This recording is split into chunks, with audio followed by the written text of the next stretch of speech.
I bought my parents their dream home cash. No mortgage, no strings, just a clean title and keys dropped into their hands on a sunny Saturday in June. You'd think that kind of thing would earn you a lifetime of gratitude.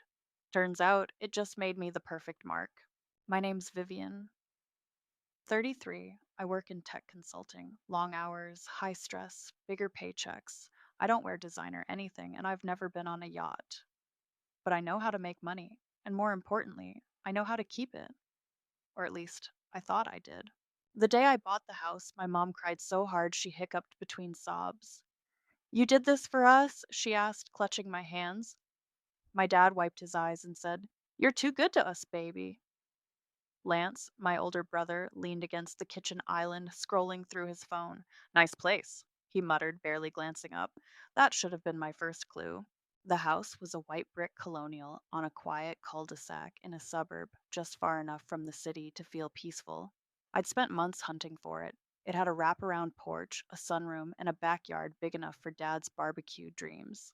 I paid for it with my bonus and a chunk of my savings. No loans, no co-signers, just me. They moved in 2 weeks later. I helped unpack every box. You're always thinking of everyone else, my mom said, folding towels in the upstairs linen closet. You're such a giver. She said it like it was a compliment, like it wasn't also a warning. That was 5 years ago. Last week, I went to check the mail at their house. My name was still on file for a few things, old habits. I opened a thick envelope from First Horizon Bank without thinking. Inside was a foreclosure notice. At first, I laughed. Must have been a mistake. A scam. I hadn't mortgaged anything. I bought that house outright. I flipped to the second page. There were mortgage amounts I'd never seen, and my own name signed where I had never signed.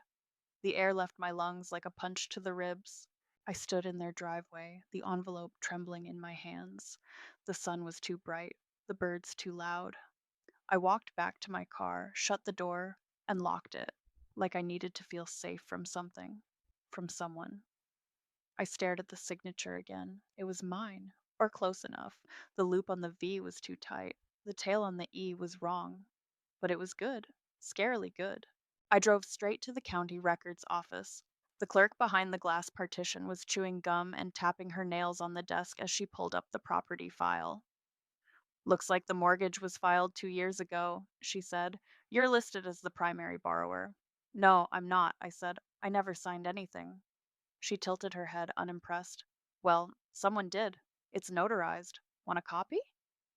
I nodded, numb. The copy cost me 1.5 and the last bit of faith I had in my family. I sat in my car again, this time in a parking lot that smelled like hot asphalt and disappointment. I flipped through the document. The mortgage was for $385,000. It listed renovations as the purpose. I remembered the only change they'd made to the house in the past 2 years was repainting the guest bathroom beige. I called the bank, got transferred 4 times. Finally landed on a woman named Denise who explained in a chipper voice that the funds had been dispersed in 3 chunks. Two went into a joint account under my parents' names. The third went to a private account under someone named Lance. I hung up without saying goodbye. I drove straight to Oakley's apartment. She opened the door in leggings and a hoodie, mid sip of a smoothie. What's wrong? She asked, stepping aside. I dropped the stack of papers on her kitchen counter.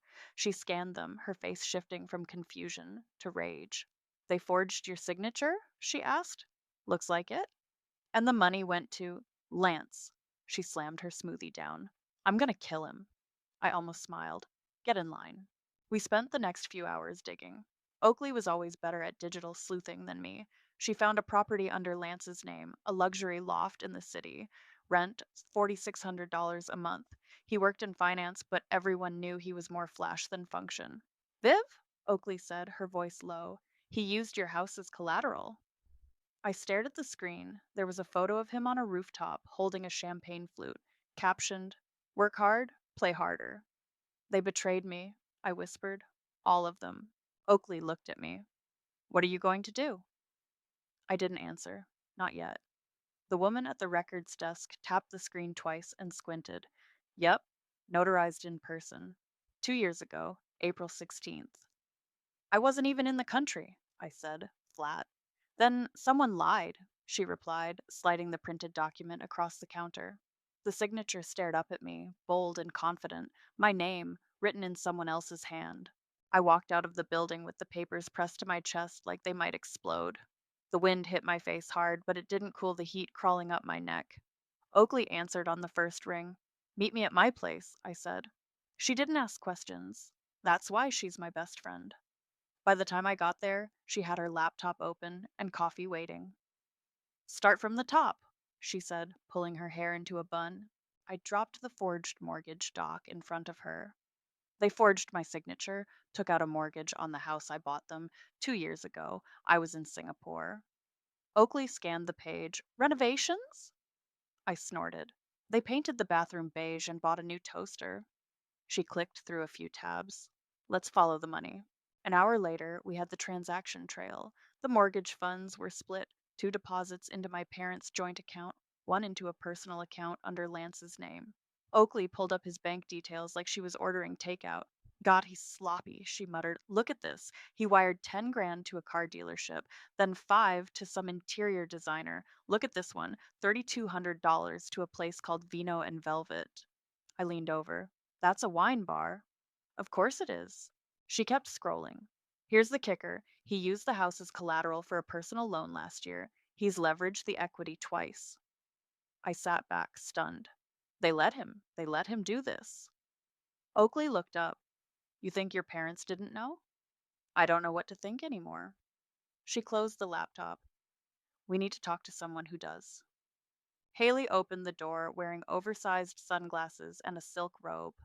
Her hair was a mess, and she looked like she'd just woken up from a nap she didn't want to take. You're friends with Lance? She asked, eyeing Oakley. Not even a little, Oakley said. We're here about the house. Haley's face changed. She stepped aside. Come in. Her apartment smelled like vanilla and regret. She motioned to the couch. You want tea or something? No, I said. We just need answers. Haley sat across from us, pulling her robe tighter. He told me he owned the house outright, said his parents lived there rent free, that it was part of his portfolio. I laughed, sharp and bitter. I bought that house with my money. Her eyebrows shot up.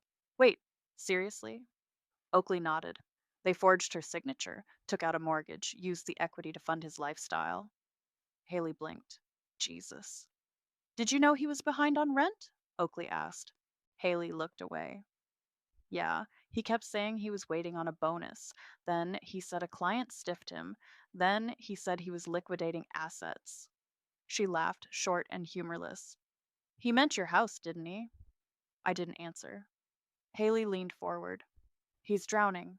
Credit cards maxed out. He owes money to some guy named Trevor, calls him his private lender, but I think it's just some rich friend. He's been selling stuff watches, electronics. He even tried to sell my dog. Oakley's jaw dropped. What? Yeah, said she was a designer breed and could go for 3 grand. I kicked him out the next day. I stood. Thank you.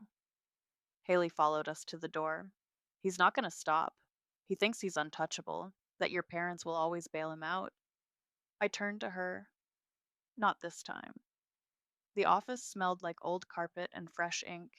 Desmond was in his mid-30s, clean cut, with a voice like a podcast host and eyes that didn't miss a thing. You want to buy back your own house at the foreclosure auction, he said, steepling his fingers. Yes, I said. And you don't want your family to know it's you. Correct. He nodded slowly. It's doable. Risky, but doable. I'll need to bid on your behalf. We'll set up an LLC. You'll be the silent owner. Good, I said. Make it happen. He studied me. Most people in your situation want to sue, press charges, burn it all down. I don't want a courtroom, I said. I want closure. Oakley sat beside me, arms crossed. She wants justice. Desmond leaned back. Foreclosure auctions in 6 weeks. I'll monitor the filings and keep you updated. I handed him a folder. There's enough in here to cover the bid and your retainer. He flipped through it. You've thought this through. I'm done being the afterthought, I said. He smiled. Let's get your house back. That night, I sat on Oakley's couch, staring at the ceiling. They stole from me, I said quietly. She handed me a glass of wine. And you're going to take it all back. I nodded. Let them burn the house to the ground, I said. I'll be the one who walks away from the ashes with the deed. The doorman gave me a once over and buzzed me in without question. I guess a black blazer and a clipboard can get you into most places if you walk like you belong. Lance's building screamed money, glass walls, chrome finishes, a chandelier that looked like it cost more than my first car. I waited in the lobby, pretending to check a non existent tenant list while watching the elevator. At 3:12 p.m., he strolled out. Designer joggers, Yeezys, a hoodie with some obscure European logo. He was laughing into his phone, carrying a shopping bag from a luxury sneaker store. Yeah, man, I told her I'd Venmo her later, he said, grinning. She's chill, she'll wait. He walked right past me, didn't even glance. I followed him out the glass doors and watched him hop into a matte black Range Rover. Oakley was right. He wasn't just spending money, he was bleeding it. Later that night, Oakley and I sat in her living room, laptop open between us. She was messaging Haley again. She says Lance tried to get her to co sign a loan last year, Oakley said. Told her it was for a business opportunity. Did she? No. She said he got furious, called her selfish. I shook my head. He's always found someone to clean up his mess. Oakley looked up. Your parents included. I didn't respond. She clicked through a few more screens. He's been using the house in every conversation, like it's his safety net, promising people he's good for it because he's got equity. I leaned forward. He's leveraged it twice. That means he's desperate. Oakley nodded. And reckless, which means he's not going to see this coming. The next day, I drove past my parents' house. The lawn was overgrown. A cracked flower pot sat tipped over by the porch. The shutters were still the same faded blue I'd painted them 5 years ago. I parked down the street and watched. Through the front window, I saw my mom walk by, holding a mug. My dad sat on the couch, staring at the TV. They looked normal, like everything was fine, like they hadn't stolen nearly $500,000 from their daughter. I didn't knock. That evening, I met Desmond at his office. The auction's been scheduled, he said, handing me a printed notice. 30 days from today. I've already registered the LLC and set up the proxy bid process. Good, I said. Let me know the moment anything changes. He hesitated. You sure you want to go through with this? I looked him dead in the eye. They made their choice. Now I'm making mine. He nodded. Then I'll make sure you win. That weekend, Oakley and I drove to a foreclosure seminar. It was full of middle aged investors in polos and khakis, sipping bad coffee and comparing notes on distressed properties. We blended in easily, took notes, asked questions, learned the rules. This is how people make money off other people's tragedies, Oakley whispered. I whispered back. This time, the tragedy made her money back. On Sunday, I went back to Lance's building. This time, I waited in my car across the street. At 11:30 a.m., he came out with a woman I didn't recognize. They were laughing, arms around each other. She wore heels too high for brunch. He wore a Rolex that used to belong to Dad. They got into the Range Rover and drove off. I followed. They pulled up to a rooftop restaurant downtown. I parked a block away and walked past the valet like I belonged. From the sidewalk below, I could see them on the patio. Champagne flutes clinked. Lance leaned in close, whispering something that made her laugh. I took a photo, then another, then one more. Gotcha, I said to myself. Back at Oakley's, I dropped the photos on the table. He's not just spending, I said. He's showing off. Oakley nodded. He thinks he's untouchable. I stared at the photos. Let's make sure he knows he's not. The next morning, I mailed a certified letter to the house. Inside was a copy of the foreclosure notice addressed to me with a sticky note that simply read, You might want to ask Lance about this.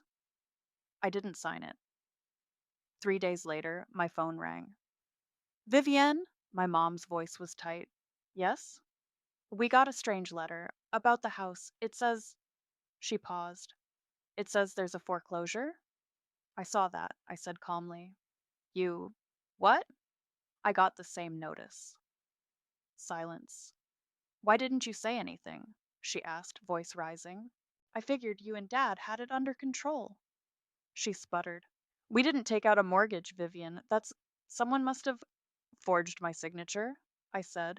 Dead silence. I never signed anything, I continued. I was in Singapore when that loan was filed. Vivian, we thought it would help Lance get back on his feet. I hung up. Oakley looked up from her laptop.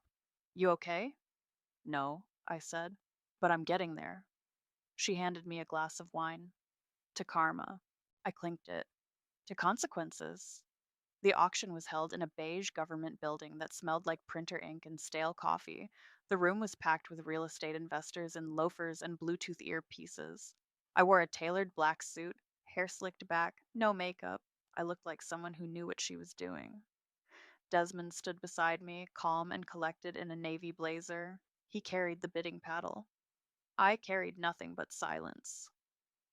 You good? He asked. Let's get my house back, I said. The auctioneer called everyone to attention. A woman from the bank read off the property list in a monotone voice. My parents' address was third. Desmond leaned over. We'll start low. Don't flinch if someone else jumps in. I've got this. I nodded. The auctioneer cleared his throat. Next property, 3-bedroom colonial on Willow Ridge Lane. Opening bid, 165,000. A man in the back raised his paddle.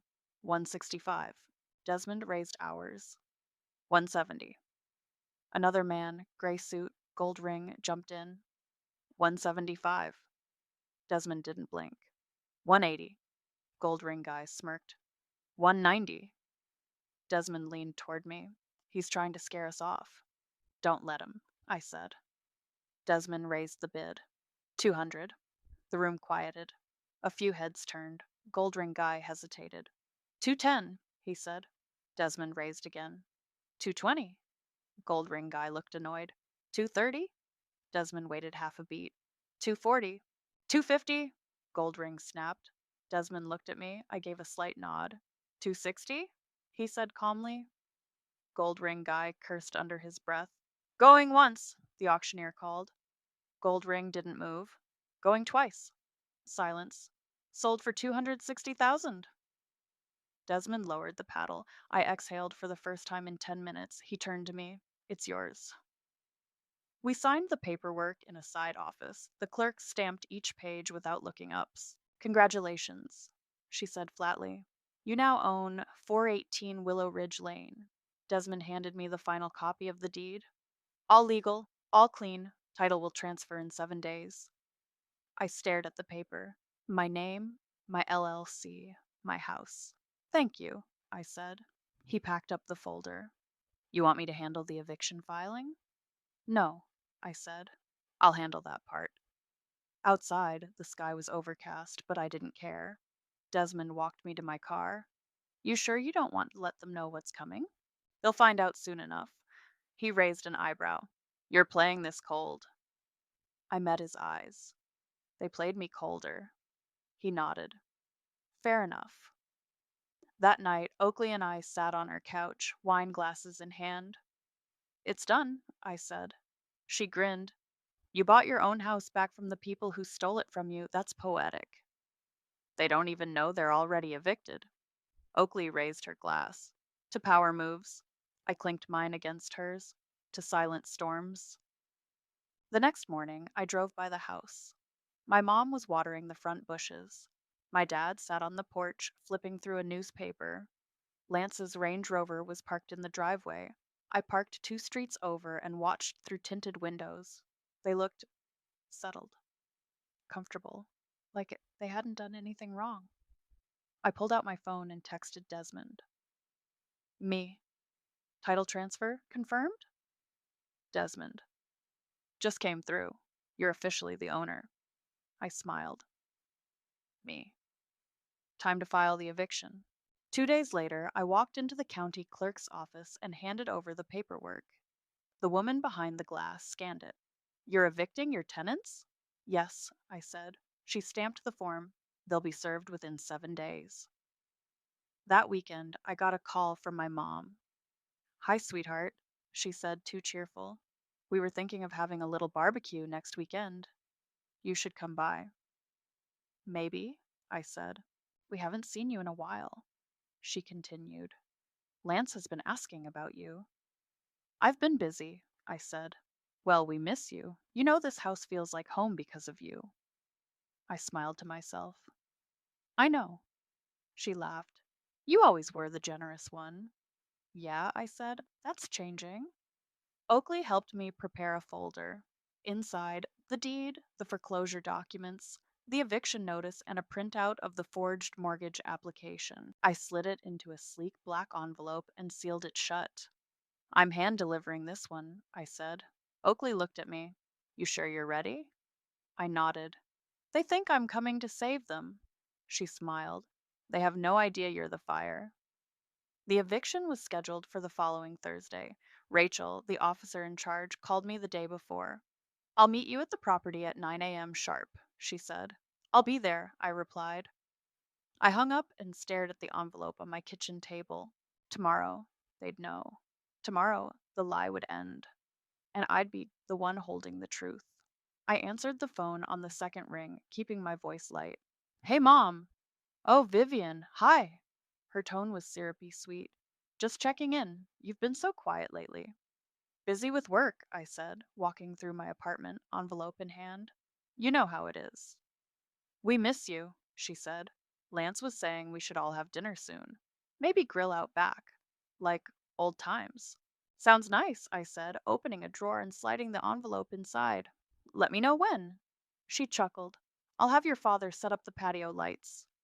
We hung up, and I stood still for a moment, letting the silence settle. The lights wouldn't matter. Desmond texted me a photo of the final notice, stamped, signed, and scheduled. The eviction was on the books. The house was legally mine again, not just on paper, but in every way that mattered. I took the week off work. No meetings, no emails, no distractions. Oakley came over Tuesday with takeout and a bottle of wine. You ready? She asked, handing me a container of pad thai. More than ready. She sat cross legged on my couch. You're calm. I've had time, I said, picking at my noodles. It's not anger anymore, it's math. Oakley raised an eyebrow. Math? They took something. I'm taking it back. That's the equation. She smiled. You're terrifying. Wednesday, I drove by the house again. The porch light was on. My dad was outside, fiddling with a broken sprinkler head. My mom stood at the front door, waving at a neighbor. Lance's car was parked crooked in the driveway, like always. I parked far down the street and watched.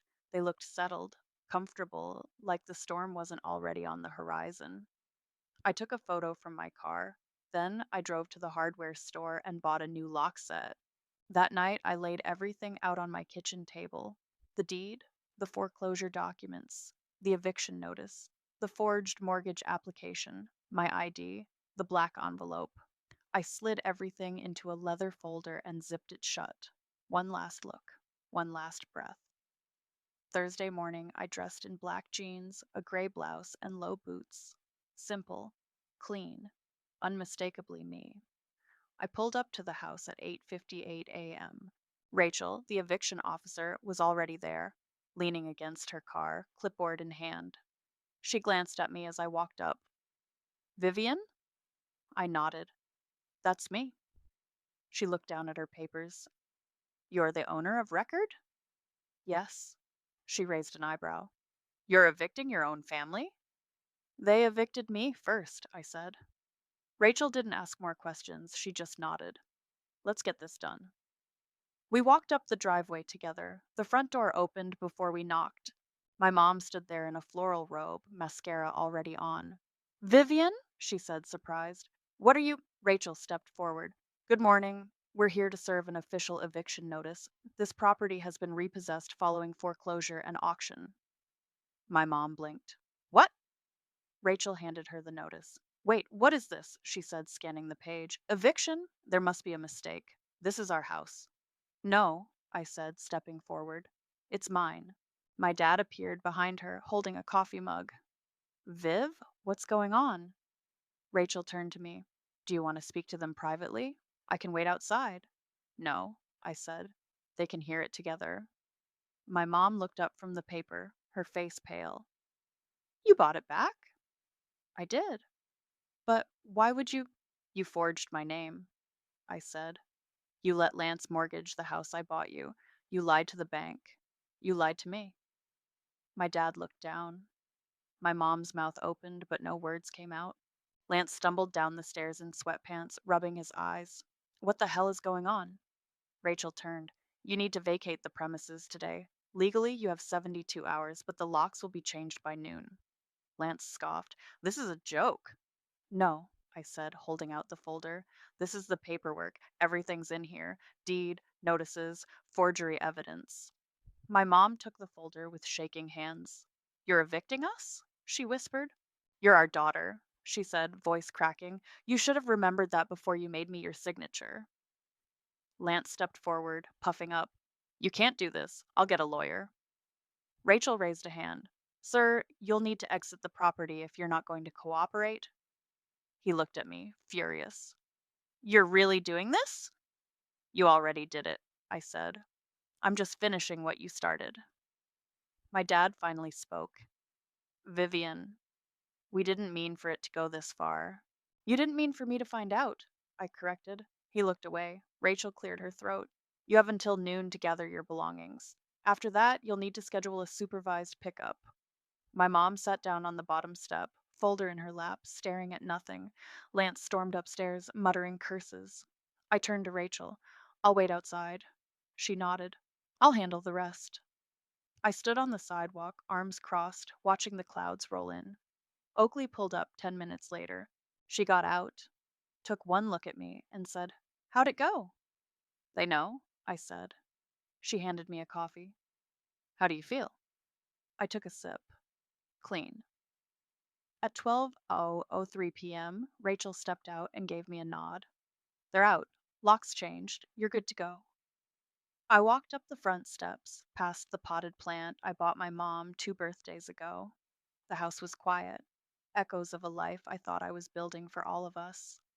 I stepped inside. On the kitchen counter sat a sealed envelope with my name on it. I picked it up, turned it over. It was my dad's handwriting. I didn't open it. Not yet. Rachel stood at the edge of the porch, clipboard tucked under one arm, watching the moving van pull away. They're officially out, she said. Keys are yours. I took them from her hand. Cold metal, heavier than I remembered. Thanks, I said. She nodded once. You handled that better than most. I gave a tight smile. I had time to prepare. Rachel turned to leave, but paused. You sure you're okay? I'm not sure yet, I said. She didn't press, just walked to her car and drove off. The porch creaked under my feet as I stepped inside. The house smelled faintly like cinnamon and dust. My mom must have baked something recently. There was a half empty candle on the coffee table, vanilla bean. The furniture was gone, but the feeling of them still lingered in the air like static. I walked through each room. The sunroom still had a faint outline on the floor where Dad's recliner used to be. The guest room had a single sock left behind in the corner. In the kitchen, the faucet dripped every 10 seconds. I set the keys on the island and reached for the envelope. Vivian was written in my dad's slanted print. Nothing else. No love, Dad. No return address. Just my name. I opened it slowly. Inside was a single sheet of lined paper, folded in half. Vivian, I don't expect you to forgive me. I'm not even sure I deserve to be heard, but I want you to know the truth. Your mother and Lance came to me with the idea. They said it was temporary, that Lance just needed a boost, that we'd pay it back before you ever found out. I knew it was wrong. I knew it was a betrayal, but I didn't stop them. I was afraid of what would happen if I said no, afraid of the fights, afraid of losing them. I never wanted to lose you. I watched you build your life from nothing.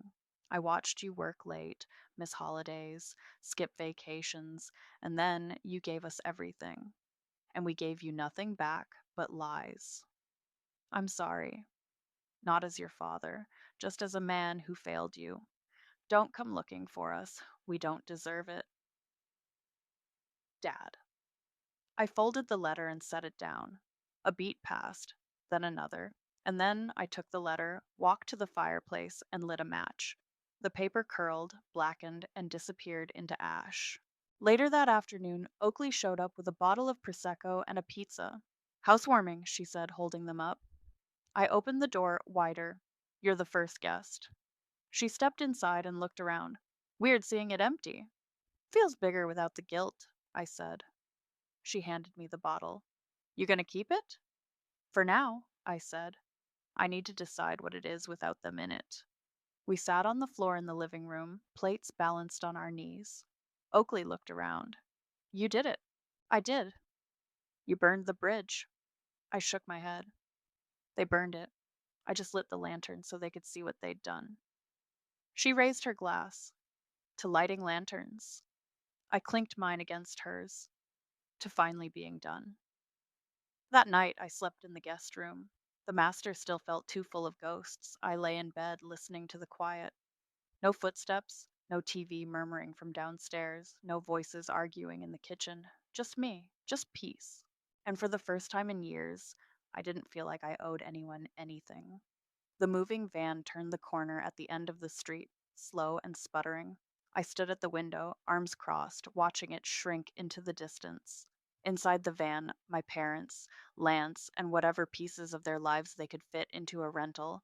Outside, me, holding the deed to the house they stole. Rachel had left an hour ago after a final walkthrough. Oakley had gone too, promising to come back later with Thai food and a bottle of something strong. I was alone now, just me and the quiet. Then a knock at the door. I opened it to find Desmond standing there in a gray jacket, holding a manila envelope. Thought I'd drop this off myself, he said. I stepped aside to let him in. That the last of it? Final confirmation. Title's clear, eviction complete, utilities transferred. You're officially the sole owner. He handed me the envelope. I set it on the counter without opening it. Desmond looked around. Feels different in here. It is. He hesitated. You okay? I leaned against the island.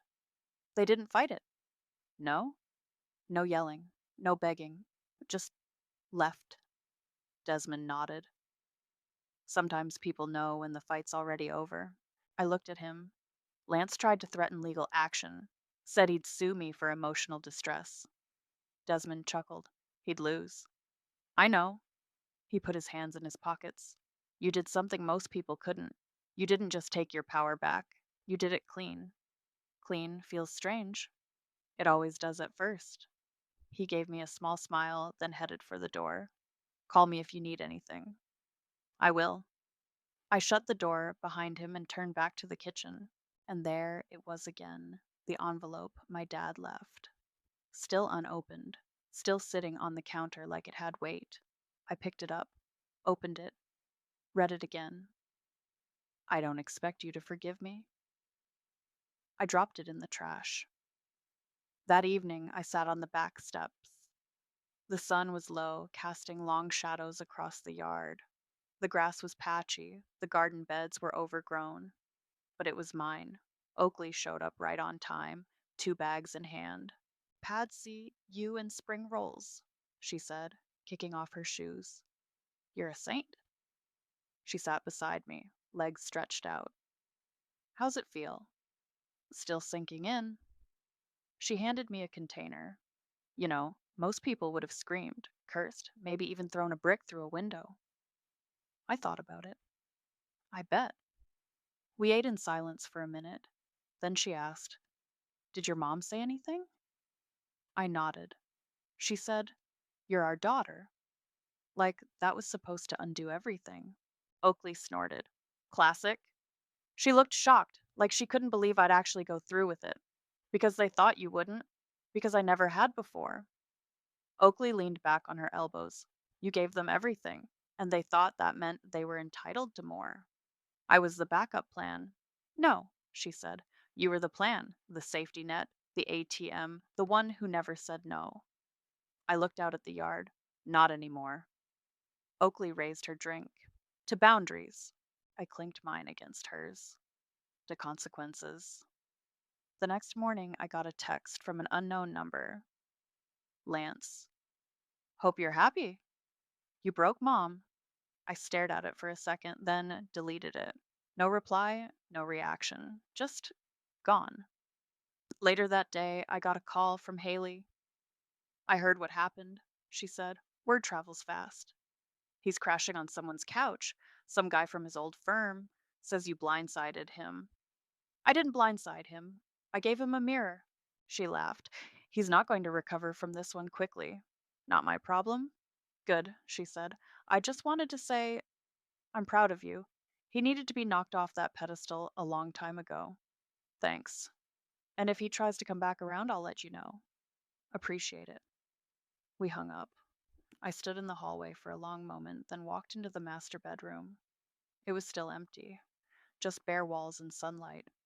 But it didn't feel heavy anymore. It felt like a blank page. That night, Oakley and I sat on the floor of the sunroom, surrounded by takeout containers and a half empty bottle of gin. You gonna sell it? She asked.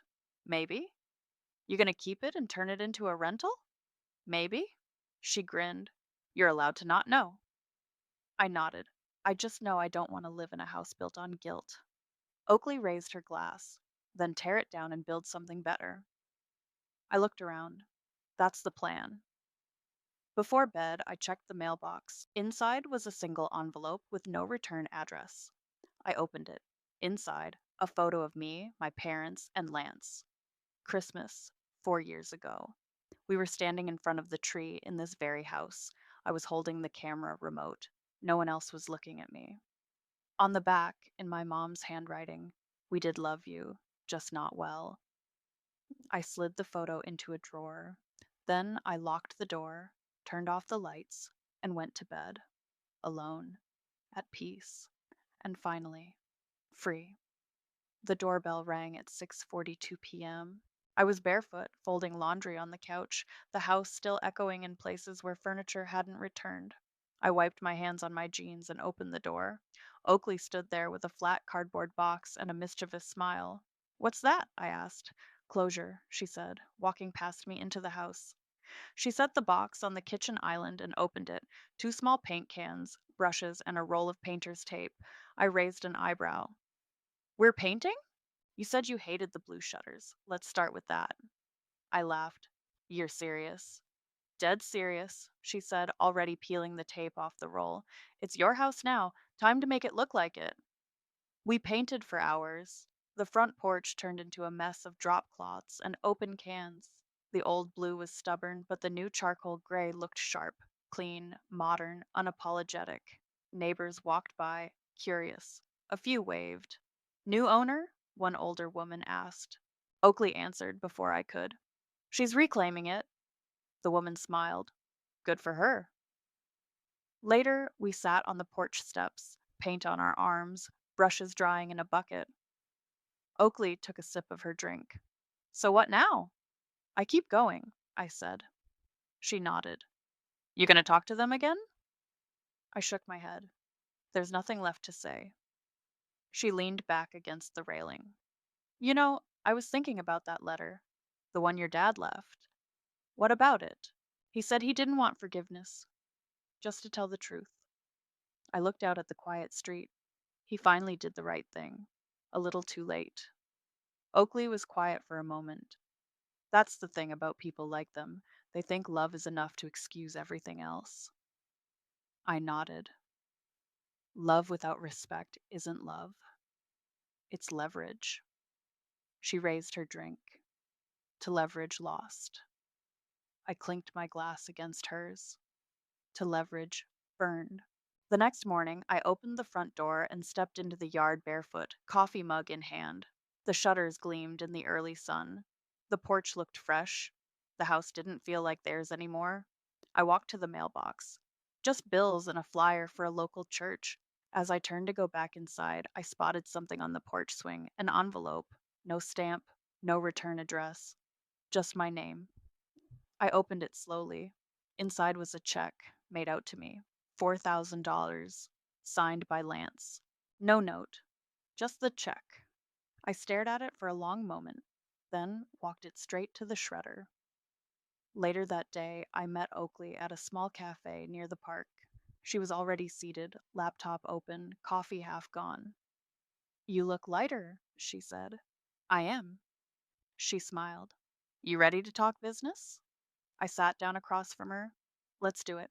We'd been tossing around the idea of starting a consulting firm together, something small, specialized, women led, no corporate nonsense, just clean, honest work. Oakley slid her laptop around. I drafted a name, domains available. I looked at the screen. Lantern Strategies. I smiled. Perfect. She grinned. You lit the lantern. Now let's help other people do the same. That afternoon, I walked through the house room by room, sticky notes in hand. In the kitchen, new backsplash. In the living room, bookshelves here. In the sunroom, reading chair, big one. In the hallway, paint over that awful yellow. I stopped at the guest room, the one I'd been sleeping in since the eviction. I opened the closet, empty. I walked to the master bedroom. The air was still, the light soft. I stepped inside. No ghosts, just space. I peeled the sticky note off the wall. Move in. That night, Oakley came by again, this time with a bottle of champagne and two plastic flutes. To the house, she said, popping the cork. To the company, I added. We toasted. To you, she said finally, for finally choosing yourself. I looked around the room. The walls still needed painting. The floor had scuff marks. The windows rattled a little when the wind blew, but it was mine. It's not perfect, I said. Oakley smiled. Neither are you. That's what makes it real. I raised my glass. To real. We sat in the sunroom until the sky turned purple and the cicadas started humming. Oakley leaned her head on my shoulder. You ever think they'll apologize? She asked. Maybe, I said, but I won't be waiting. She looked at me. You ever think you'll forgive them? I thought about it. No, I said, but I'm not angry anymore. She nodded. That's enough. We sat in silence, the kind that doesn't need filling. And for the first time in a long time, I felt like I was exactly where I was supposed to be.